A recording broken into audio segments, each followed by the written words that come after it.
Hello everyone. So code develop करते वक्त, ठीक है, या आप डेवलप कर चुके हैं।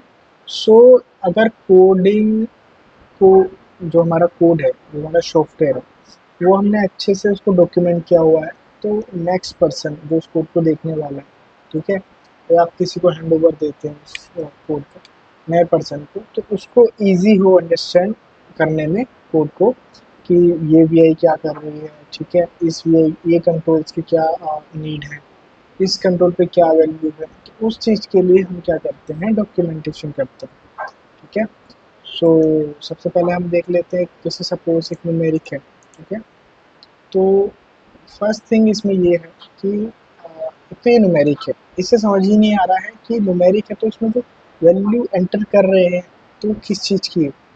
सपोज जैसे जो डेटा आ रहा है वो वोल्टेज का आ रहा है, तो ऑब्वियस हमें वोल्टेज एंटर करना पड़ेगा कि सेट वोल्टेज चाहिए, ठीक है, ऐसे।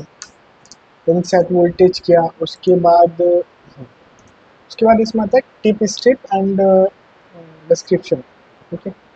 सो जैसे हम कंट्रोल एच करते हैं ना किसी भी चीज़ के बारे में, इसको करता हूँ तो यहाँ पे क्या आता है, कंटेक्स्ट हेल्प आता है, ठीक है, नो डिस्क्रिप्शन अवेलेबल। सो अगर किसी कंट्रोल पे टिप स्ट्रिप, ठीक है, या डिस्क्रिप्शन ऐड करना, तो वो कैसे कर सकते हैं। तो इसके लिए क्या करना होगा, राइट क्लिक करेंगे and just description and tip पे क्लिक करके यहाँ पे राइट कर देंगे, तो उस कंट्रोल से रिलेटेड जो डिस्क्रिप्शन होगा या टिप होगी वो यहाँ पे दिखने लगेगी। जब ये कोड रन कर रहा होगा तब टीवी स्ट्रिप दिखेगी, ठीक है, और जब कोड स्टॉप रहेगा तो डिस्क्रिप्शन आप देख सकते हो। सपोज ऐसे एग्जांपल के लिए this is description description and second one, this is tip, this is a tip text, this is description text, ठीक है। सो ओके किया। सो अगर मैं इस पर कंट्रोल एच करता हूँ तो यहाँ पे देखिए this is description text show हो रहा है, ठीक है। तो जो भी इसका डिस्क्रिप्शन है हम यहाँ पे राइट कर सकते हैं। दूसरा टिप स्ट्रिप जो रन टाइम पे हमको दिखेगा, तो इसके लिए मैं क्या कर रहा हूँ, रन कंटिन्यूसली इस कोड को रन करता हूँ, ठीक है। जब भी मैं कर्सर इसके पास लेकर जाऊंगा नियर बाय, तो वो टिप आपको यहाँ पे दिखती है, जैसे दिख रहा है अभी this is a tip text, yellow yellow background के साथ। तो ये हमारी टिप टेक्स्ट है, ठीक है। ये बात रही किसी कंट्रोल की, किसी इंडिकेटर की, उसका डिस्क्रिप्शन सेट कर सकते हैं, टिप स्ट्रिप सेट कर सकते हैं। अब बात कर लेते हैं वी आई को। जैसे कोई वी आई ही है, एक वी आई यहाँ पे ले लेता हूँ, तो V I volume of C L D लिया। अब मुझे जैसे इस कंटेक्स्ट हेल्प में इस वे के बारे में कुछ नहीं दिखा, सो मैं इसके लिए क्या कर सकता हूँ, यहाँ पर डिस्क्रिप्शन लिख सकता हूँ। सो क्या करना होगा, यहाँ पे जस्ट राइट क्लिक, ठीक है, एंड डिस्क्रिप्शन में टिक ये कर सकते हैं। या एक दूसरा ऑप्शन है प्रॉपर्टीज से ओपन करिए, और इसकी प्रॉपर्टीज में, इस वे की प्रॉपर्टी में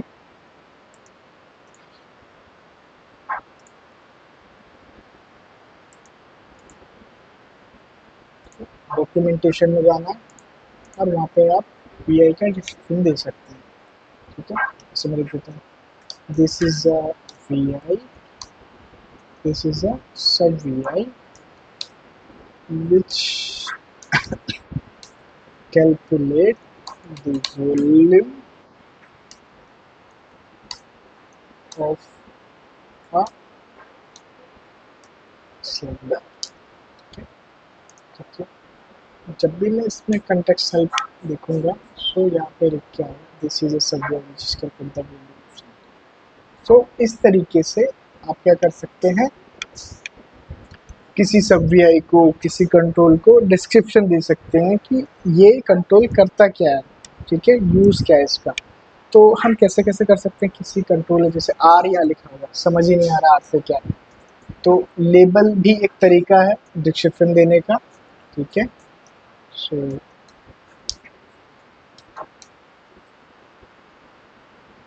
तो यहाँ पे हम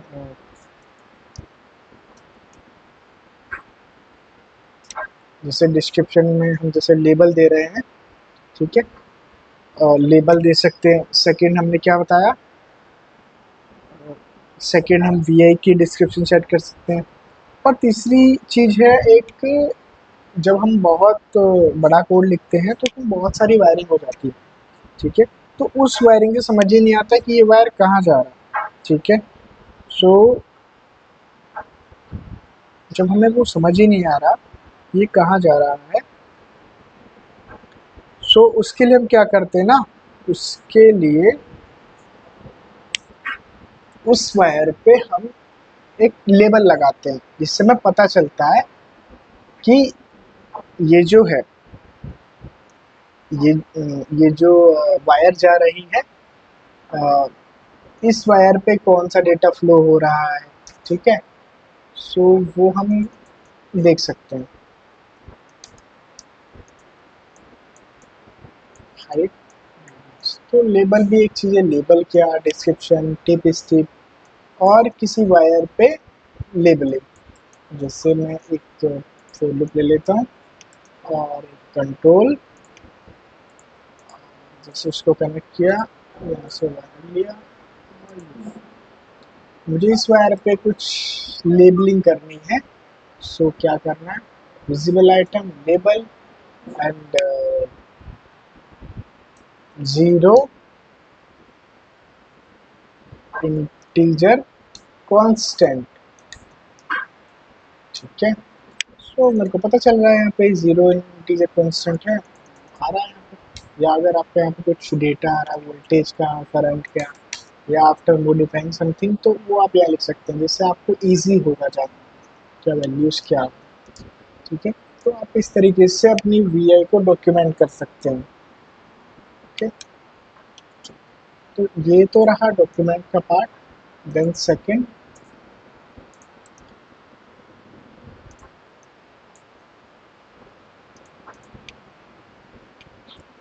जान लेते हैं टाइमिंग के बारे में, टाइमिंग का वी है। टाइमिंग पहले स्ट्रक्चर में जाके वेट एम एस और wait until next M S multiple, इसके बारे में जानते हैं। अच्छा, सबसे पहले हम ये देखते हैं कि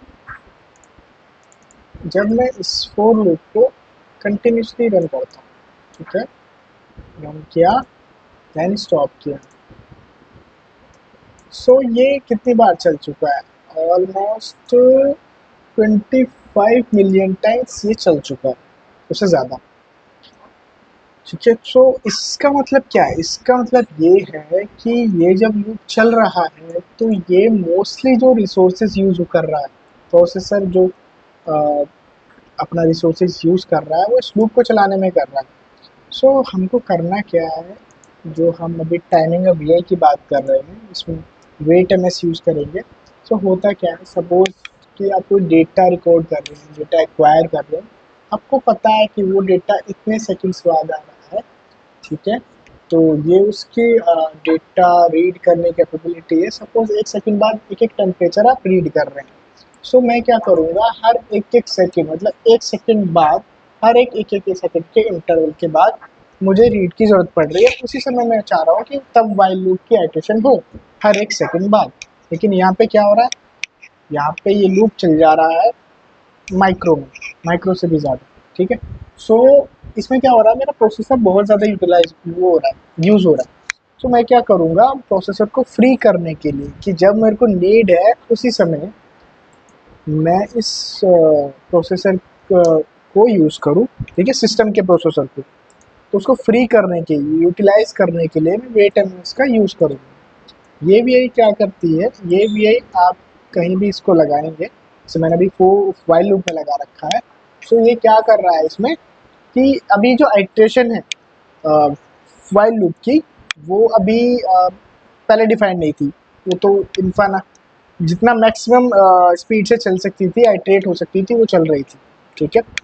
बट अब ये आइट्रेट होगी हर एक सेकंड के बाद, यहाँ पे जो मैंने इनपुट दिया है ये मिली सेकेंड में, that is 1000 millisecond, that is 1 second, ठीक है, जो 1 सेकेंड के बराबर होता है।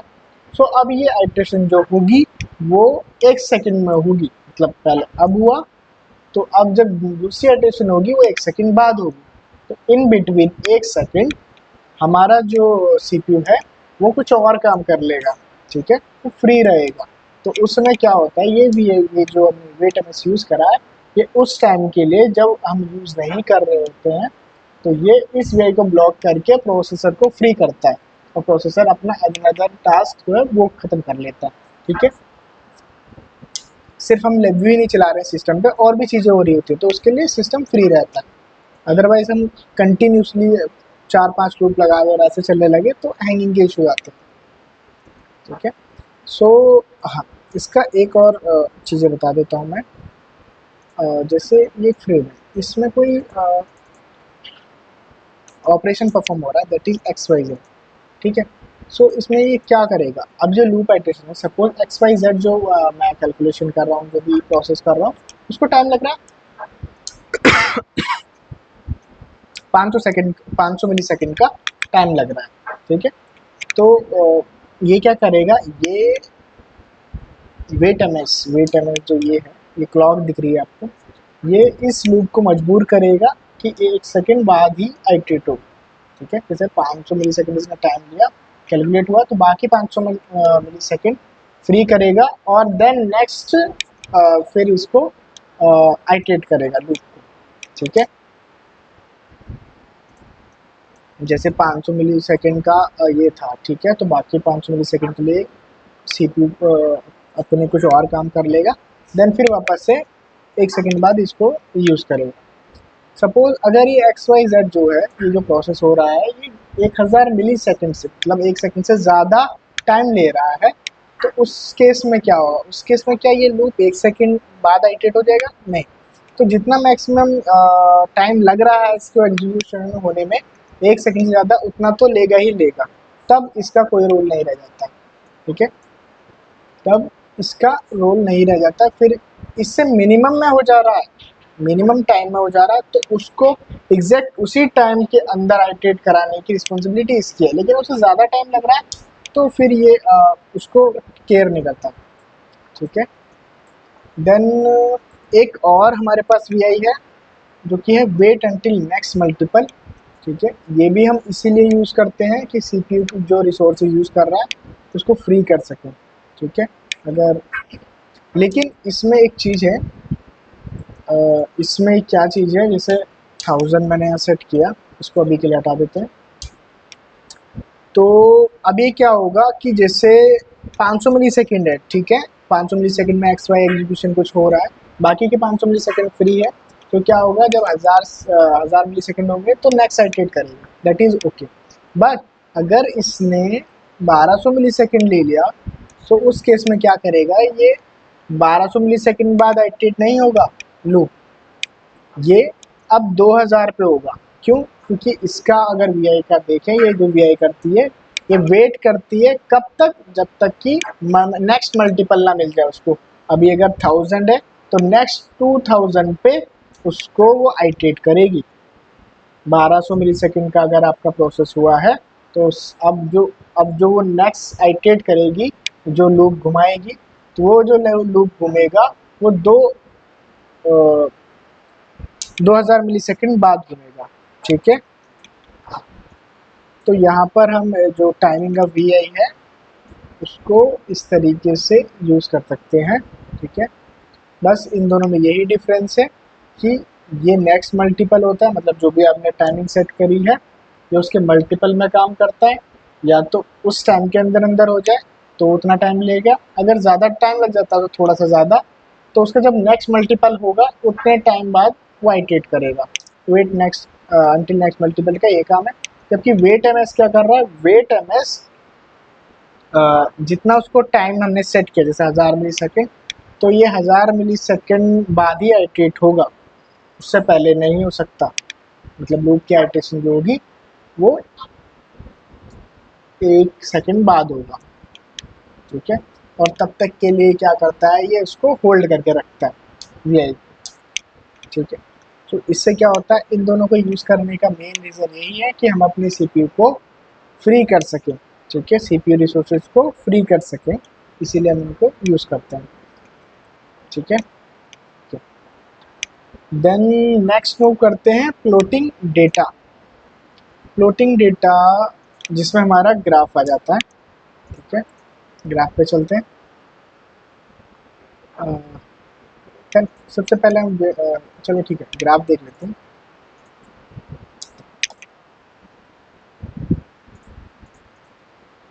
ग्राफ में क्या है कि ग्राफ डेटा को विजुलाइज करने के लिए, ठीक है, इसमें एक्सिस है जहाँ पर टाइम आपको शो होगा, मतलब जो पॉइंट्स हैं, ठीक है, विद रिस्पेक्ट टू जो डेटा होगा विद रिस्पेक्ट टू टाइम दिखेगा। एम्पलीट्यूड आपको वाई एक्सिस में दिखेगा। फ्लोटिंग लीजेंड यहाँ पे दिखेगा, जो भी आपका प्लॉट होगा, ठीक है, जो भी स्केलिंग आएगी वो यहाँ दिखेगी। देन यहाँ पे ग्राफ पैलेट भी होता है, और ठीक है, कर्सर लीजेंड होता है, वो सब यूज़ कर सकते हैं।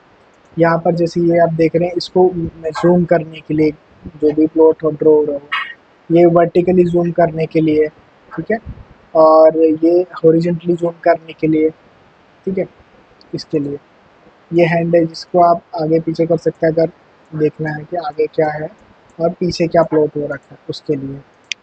ठीक है, सो ये है। अब जो इसमें डेटा जाता है वो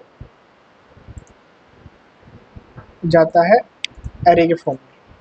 ठीक है, ये देखो, the type of the source is double, the type of the sink is 1D array. तो ये 1D एरे, 2D एरे और 3D array, sorry 2D array तक ही ये लेता है। ठीक है, सो मैं अगर एक मुझे कुछ प्लॉट करना है, देखना है, सो मैं क्या करूँगा, एक फॉर लूप ले लेते हैं। ठीक है, और इसमें एक रैंडम नंबर जनरेट करते हैं।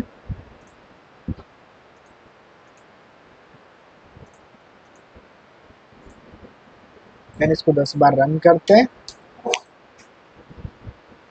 इसको रन किया तो इस तरीके से दिख जाएगा, पहला पॉइंट यहाँ, दूसरा यहाँ, तीसरा, चौथा, पाँचवा, छठा, सातवां, आठवां। ठीक है, 0 से स्टार्ट। और साफ देखने के लिए कि पॉइंट्स कहाँ कहाँ पे आ रहे हैं, तो प्रॉपर्टीज़ में जाके, प्रॉपर्टी में बहुत सारी चीज़ें हैं, जैसे अपीयरेंस है कि विजिबल करना है लेबल ने, और height, width, left right top, ठीक है, इसके डायमेंशन बढ़ाने घटाने, उसके लिए डिसेबल करना है, इनेबल करना है, वो सारी चीज़ें। डिस्प्ले फॉर्मेट कैसे रखना है, floating point, scientific assign notation, ठीक है, जैसे फ्लोटिंग पॉइंट में आ रहा है कुछ, ठीक है, सो आप चाह रहे हैं कि जिसको मिली एम्स में 0.0003 कुछ आ रहा है, आप ऐसा नोटेशन में देख सकते हो, तो मिली इसमें कुछ दिखने लगेगा। उसके लिए डिस्प्ले फॉर्मेट है कि डिस्प्ले कैसे करना है। प्लॉट्स है, प्लॉट्स को आपको कैसे देखना है, ठीक है, प्लॉट का नेमिंग दे सकते हैं, उस पर कुछ प्रॉपर्टीज सेट कर सकते हैं, स्केलिंग वगैरह यहाँ पे कर सकते हैं, जो भी डेटा आ रहा है उसमें कुछ एडिशन, कुछ मल्टीप्लिकेशन करना, वो यहाँ कर सकते हैं। ठीक है, कर्सर रिलेटेड चीज़ें, अब कर्सर ऐड कर सकते हैं यहाँ पे, ठीक है, लेफ्ट एंड राइट, और उसको फिर देख सकते हैं कि अच्छा सेकंड पोजीशन पे, सिक्स पोजीशन पे इस दोनों के बीच में डेटा क्या आ रहा है, ठीक है, वो चीज़। सो इस तो हम डेटा यहाँ पे विजुलाइज कर सकते हैं इस तरीके से। जैसे एक प्रॉपर्टी यूज़ कर लेते हैं, यहाँ पे अब साफ साफ दिख रहा है कि पॉइंट्स जो आ रहे हैं 0 पे, 1 पे, 2 पे, 3 पे, जो टाइम के रिस्पेक्ट में बता रहा हूँ, ठीक है, वैसे वैल्यू उनकी 10 और वो सब है। ठीक है,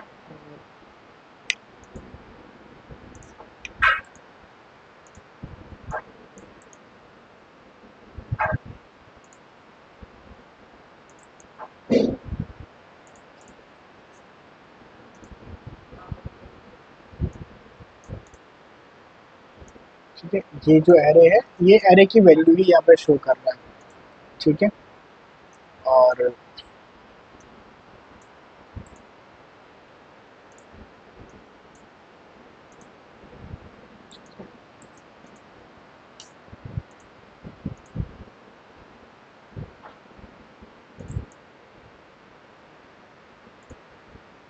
इसकी इंडेक्सिंग और कर देते हैं, तो अभी 2D डेटा शो करेगा।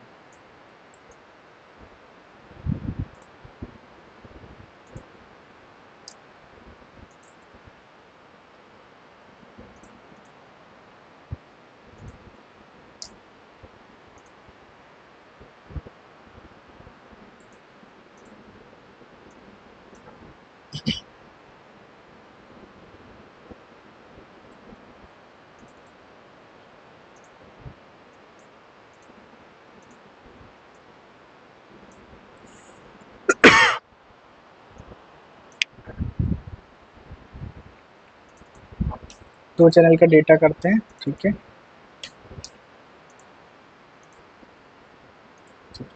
तो जो ये पहली रो है, ये पहला चैनल शो कर रहा है, और दूसरी रो जो है वो दूसरा चैनल शो कर रहा है, ठीक है।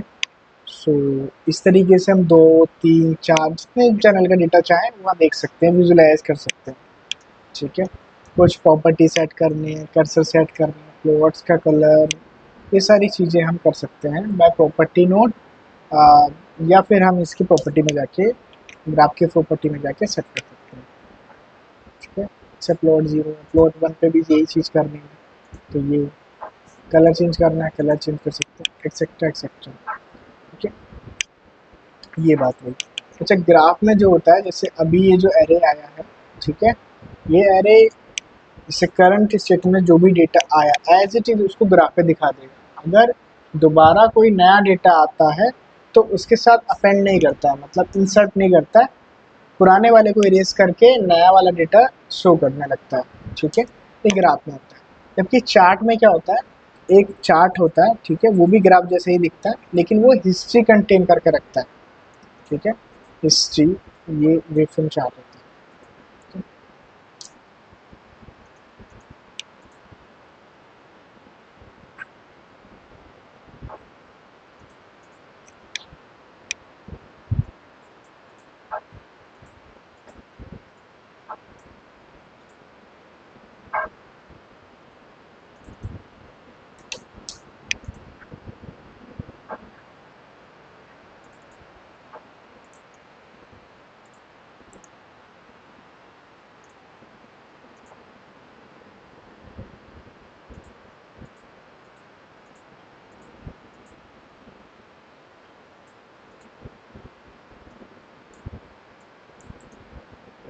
फोर लूप वाइल लूप लगाते हैं कंटिन्यूस चेक करने के लिए, क्रिएट कंट्रोल,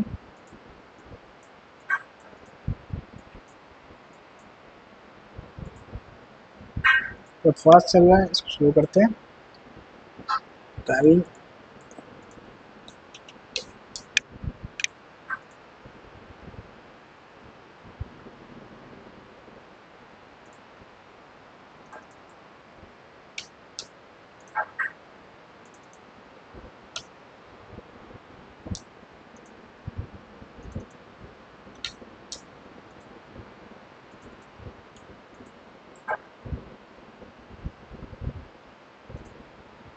ठीक है, रन करते हैं।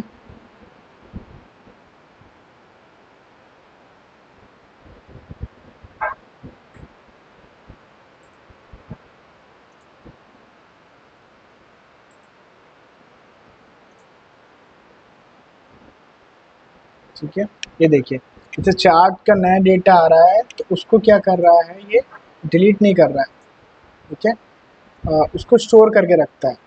क्यों? अब जो ये चार्ट है ना, चार्ट की एक खासियत होती है कि अपने डेटा को ये सेव करके रखता है मेमोरी में, रैम में, ठीक है। और इसकी कुछ लेंथ होती है जो कि हम यहाँ पे डिफाइन करते हैं चार्ट हिस्ट्री लेंथ में, कि कितने सैंपल्स ये यहाँ पे शो करेगा। तो मैक्सिमम ये 1024 सैंपल्स यहाँ पे शो कर सकता है, ठीक है। ये इसकी लेंथ है मैक्स, ठीक है। और ये बाय डिफ़ॉल्ट रहती है, आप चाहे तो इसको बढ़ा भी सकते हैं, ठीक है। सो 1024 ये चलाया, अभी भी प्रीवियस डेटा है यहाँ पे, ठीक है।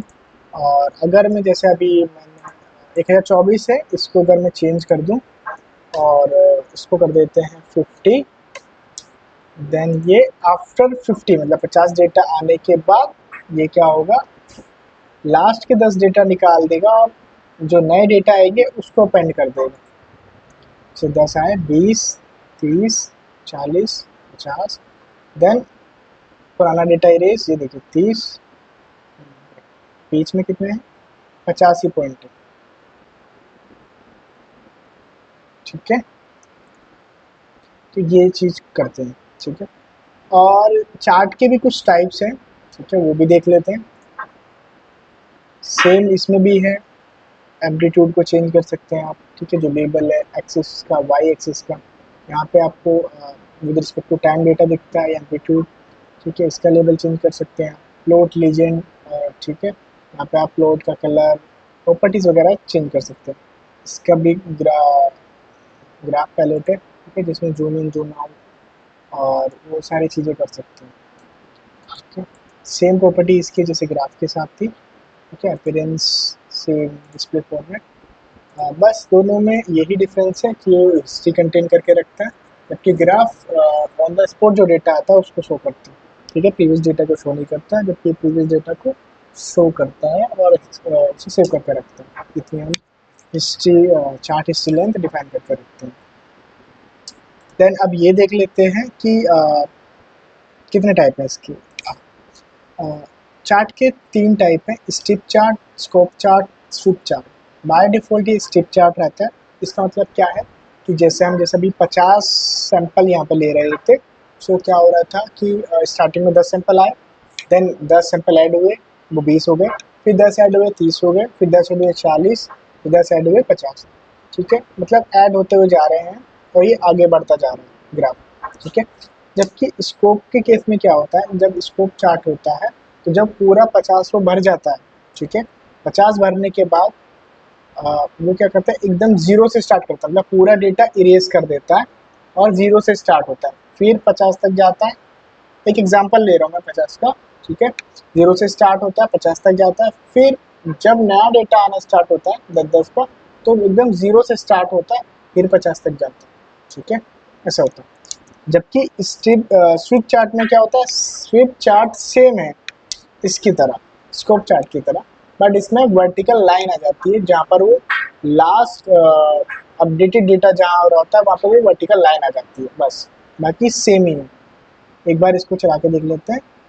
स्कोप चार्ट कर दिया मैंने इसको, डेटा आया, ये डेटा आया, ये डेटा आया, डेटा आया, डेटा गायब, फिर स्टार्टिंग से डेटा आया, डेटा आया, डेटा आया, पूरा भरा, देन स्टार्टिंग, तो ऐसे ही चलता है, ठीक है। दूसरा एक बार देख लेते हैं स्विप वाला। तो स्विप के केस में क्या हो रहा होगा,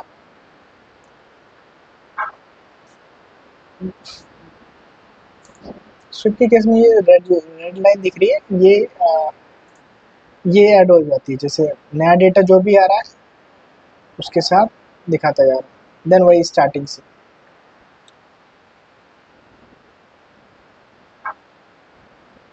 ये चीज़, ठीक है। तो ये 3 चार्ट हैं, चार्ट के टाइप्स हैं, ठीक है, डेटा विजुअलाइजेशन में हेल्प करता है। देन मूव करते हैं केस स्ट्रक्चर पे, ठीक है।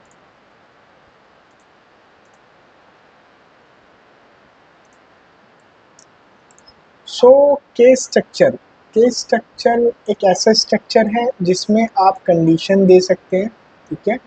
और केस स्ट्रक्चर कुछ इस तरीके से है जैसे आपने कॉलेज में सी प्रोग्रामिंग पढ़ी थी, उसमें इफ एल्स कंडीशंस होती थी कि अगर ये कंडीशन ट्रू है तो ये काम हो, ये कंडीशन ट्रू है तो ये काम हो, ये कंडीशन ट्रू है तो ये काम हो, मतलब कंडीशन 1 ट्रू है तो ये काम करो, टू कंडीशन 2 ट्रू है तो ये काम करो, 3 है तो ये काम करो।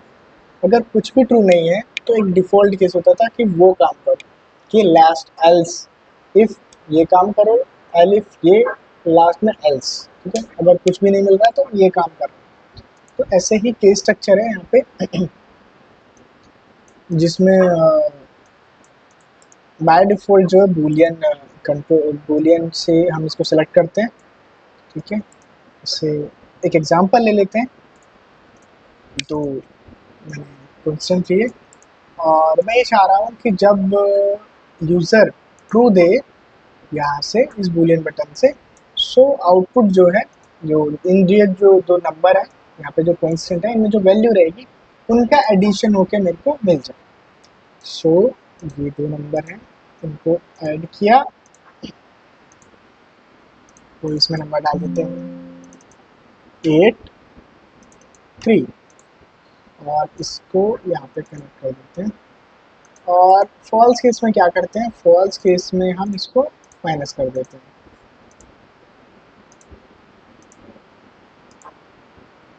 देन क्रिएट इंडिकेटर और इसको अब रन करते हैं। तो फॉल्स केस है तो क्या होगा, माइनस होगा, ठीक है, ये माइनस होगा। अगर मैं इसको ट्रू करता हूँ देन रन करता हूँ 11, ठीक है। सो ये रहा बुलियन का केस। अगर मुझे ये केस जो है आ, किसी न्यूमेरिक से ही कंट्रोल करना है, ठीक है, ये जो चीज़ हो रही है एडिशन सब्ट्रैक्शन, ये मुझे न्यूमेरिक से करना है। मैंने एक कंट्रोल बनाया न्यूमेरिक का, चेंज टू कंट्रोल, और इसको मैं पे कनेक्ट करता हूँ, और ये है सेलेक्टर, ठीक है, जो केस डिफाइन करेगा कौन सा केस चलना है कौन सा नहीं। सो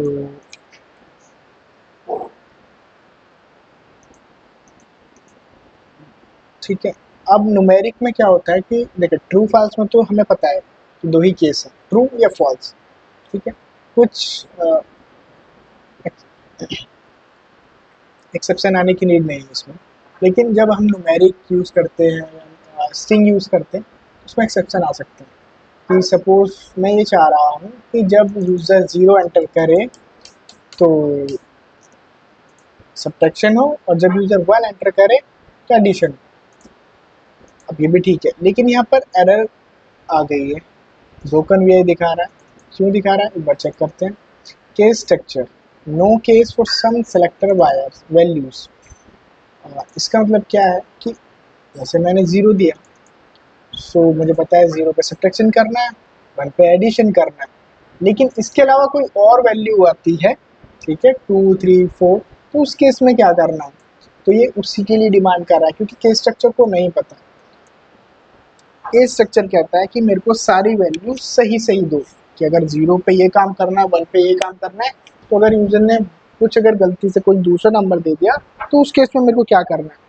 तो केस स्ट्रक्चर ने एक तरीका दिया है कि डिफ़ॉल्ट केस चले, ठीक है।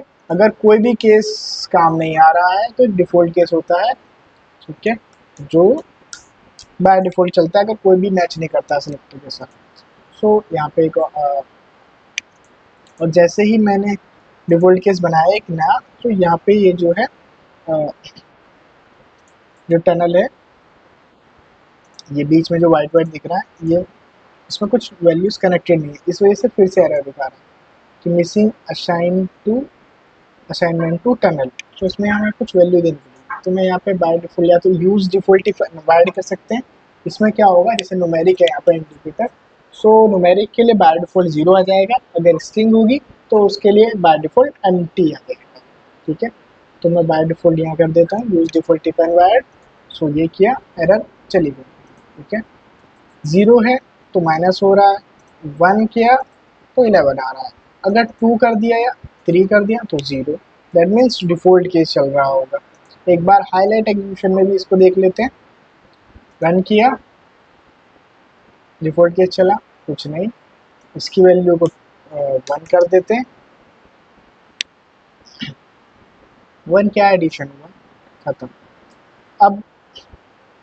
अब स्ट्रिंग के साथ देख लेते हैं।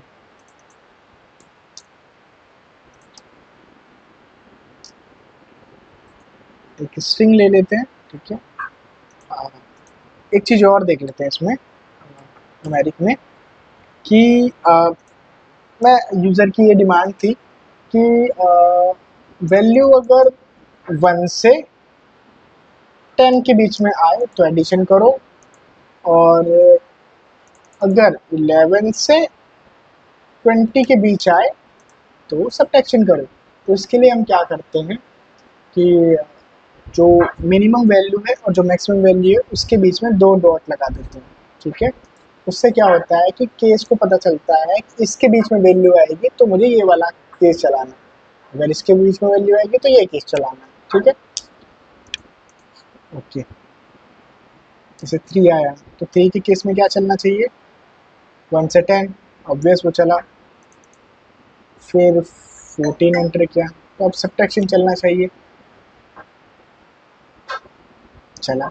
अब लेकिन यूज़र की ये डिमांड आती है कि नहीं, अब मैं ऐसा करना चाहता हूँ कि जीरो से नीचे नीचे अगर कोई वैल्यू आती है तो मैं सब्ट्रैक्शन करूंगा, और जीरो से ऊपर कोई वैल्यू आती है तो एडिशन करूंगा। तो इसमें हमें डिफ़ॉल्ट केस देने की भी नीड नहीं पड़ेगी, ठीक है। जैसे मैं यहाँ पे एंटर करता हूँ तो उसके लिए हम क्या करते हैं, डबल डॉट और ज़ीरो, मतलब ज़ीरो से नीचे नीचे, माइनस वन यहाँ एंटर करता हूँ, माइनस वन से नीचे नीचे या माइनस वन, तो ये केस चलेगा। और अगर ये है ज़ीरो डॉट डॉट तो ये वाला केस चलेगा, ठीक है। और डिफ़ॉल्ट केस पे कभी चलना ही नहीं है, क्योंकि यूज़र या तो पॉजिटिव नंबर एंटर करेगा या नेगेटिव नंबर।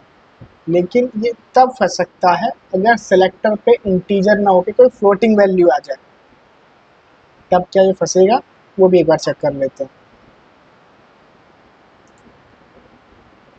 ठीक है। एक बार रन करते हैं इसको और यहाँ पे कुछ वैल्यू डाल देते हैं 34। देन ये रन किया, पॉजिटिव हुआ, और इसमें वैल्यू डाल देते हैं -3। रन करते हैं 5 ठीक है, चलिए। अब इसको हम कर देते हैं DBL, जो कि फ्लोटिंग वैल्यूज एंटर करता है, तो 1.25 एंटर कर देते हैं, ठीक है, जो कि बड़ा है जीरो से, ऑब्वियसली चल गया इसमें। और 0.0001 एंटर करें तो क्या होगा, ये भी जीरो से ही बड़ा है, तो इस समय भी ये चलने वाला है। तो चाहे DBL हो या इंटीजर हो, दोनों के केस में ये काम करेगा, ठीक है। क्योंकि बस इसमें तो कंडीशन यही है ना कि -1 से नीचे या 0 से ऊपर।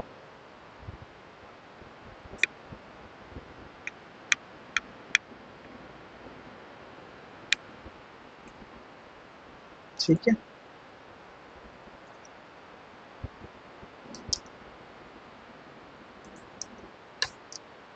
अब ये क्या होगा,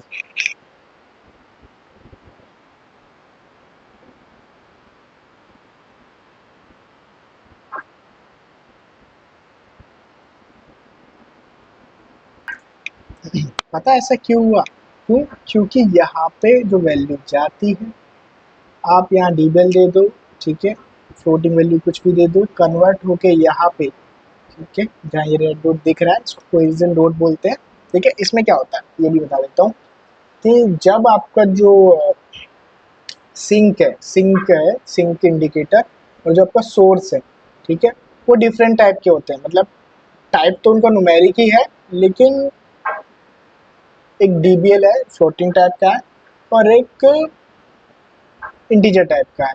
सो होता क्या है कि कोई 32 बिट का, जैसे कोई एक नंबर ले लेते हैं, 32 बिट का कोई नंबर है और एक 16 बिट का कोई नंबर, ठीक है।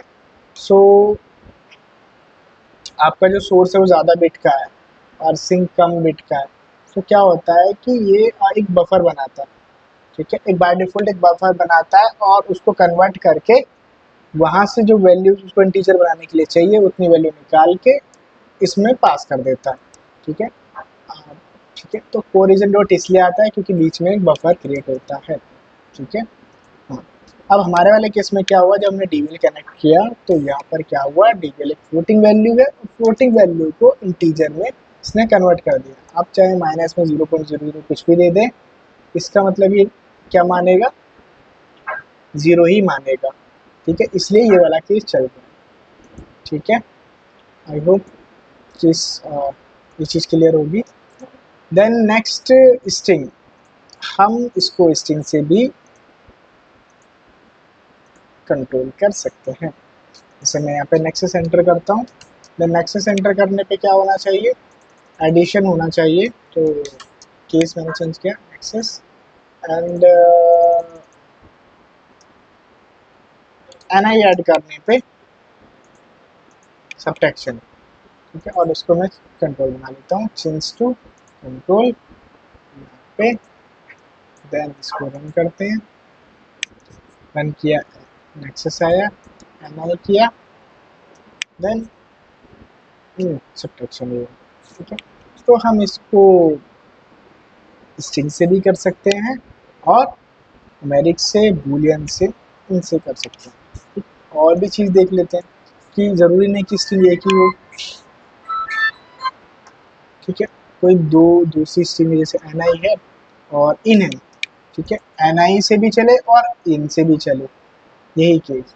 तो अगर मैं इसको इन भी कर दूंगा सो ये इससे भी चलेगा, ठीक है। सो ये हमारा केस स्ट्रक्चर था, ठीक है, जो कि मल्टीपल डेटा टाइप कनेक्ट करके हम केसेस बना सकते हैं और उसको यूज़ कर सकते हैं, ठीक है। सो थैंक यू, यहाँ पे वीडियो एंड करते हैं।